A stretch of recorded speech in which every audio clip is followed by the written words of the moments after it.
Tunis Air. am na numéro seen numéro fixe boo xam da ngay woote ba sonn doo leen jot.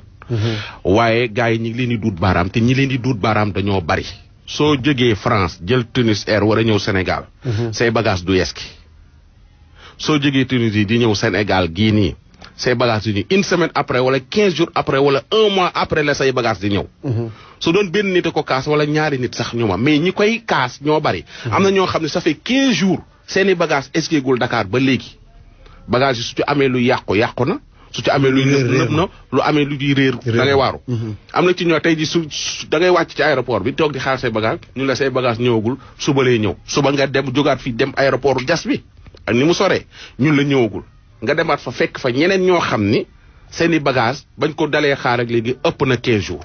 góor gii nag ci la bokk dañ ko def déglu ko jox ñu. dama jël avion Paris wàcc Tunis mardi dernier le 16 bi ma wàccee Tunis et ñu changé avion ci avion boobu ñu dugg ci wàcc Bamako wàcc Dakar à 21h20 bi ñu 21h30 plutôt bi ñu wàccee kenn waxuñu dara dañu bàyyi ñu taxaw devant le tapis bagages yi reculé bagages yi circulé bagages yi circulé bagages yi circulé ba mu yàgg ñu ne ñu et il paraît que seen sunuy bagage kat ñëwul bagage yu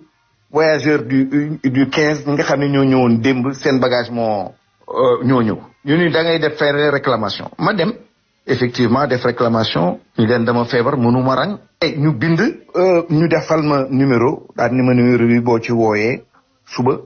daañu la confirmer ni ce bagage dana ñëw à 22h. toute la journée may woote chaque fois ñu naan ma kii bi le numéro est inaccessible et ci ngoon ma dugg bus dem jas ma ñëw ñu ne ma bagage yi ñëwul ma ni waaw loolu lu tax woowu leen ma nga wax ma ko ñu ne ah yow yaa waroon woote ma ni woote na ñu ni ki nga woo liggéeyul tey ma ni lu taxoon may jox numéro am di ma wax mën naa woote pour ñëw tey c'est pas les agents de la compagnie Tunis Air dañuy bàyyi et nos compatriotes là en première ligne di leen wax looloo xam ni du dëgg le lendemain ma ni déet naa dem agence ba bu ma demee agence ba xanaa danaa gis un interlocuteur ma dem ñu ni ma ndaw sële moo koy toppatoo bi ma ñëwee maa ngi fekk ay nit di xul bi ma ko waxee mu ni ma monsieur Diop at mu nekk nii la dañuy am problème bu nit ñi ñëw ki ma ni ko déet wax nañ ma ni ma depuis quelque temps yéen noonu ngeen di def bagage dana réer bagage du ñëw à temps lii en matière transport aérien mooy nit dafay fay pour boppam ak pour bagage yi ngeen koy kii tey dama leen def sommation interpellative Tunis Air posé naa leen ñetti question sama bagage fu mu nekk ñun ma Tunis ma ne alhamdulilah ba nga xamee ni mu nga Tunis parce que ëllëg du ñu ma ni réer na ñaareel bi man leen lu tax sama bagage ñëwul ñu répondre huissier bi consigné ko ni et at mu nekk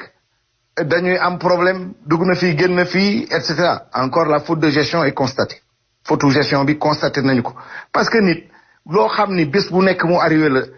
da ngay fagaru ñetteel bi ñun leen kañ la bagage bii ñëw damay tuddaale bagage yu ñi nga xam ni ñëpp dañ nekkoon ak man noonu laa leen quitté tudduma leen dédommagement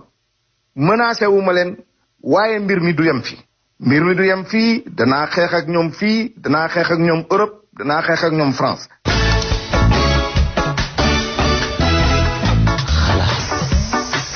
xam naa ni. boobu xam naa ni Ndiaye dinañ ci ñëwaat. mais il faut préciser aussi que jéem nañu jokkoo ak Tunis Air. numéro bi ñu ne fa ngay jotee compagnie Tunis Air. am na solo kenn du jël mais duñ jël. léegi nag day baax ci ñoom. ñu leeral li parce que mën na leen a yàqal. waaw te ñun loolu taxu ñoo jóg. voilà te ñaxtu gi sax daa bari.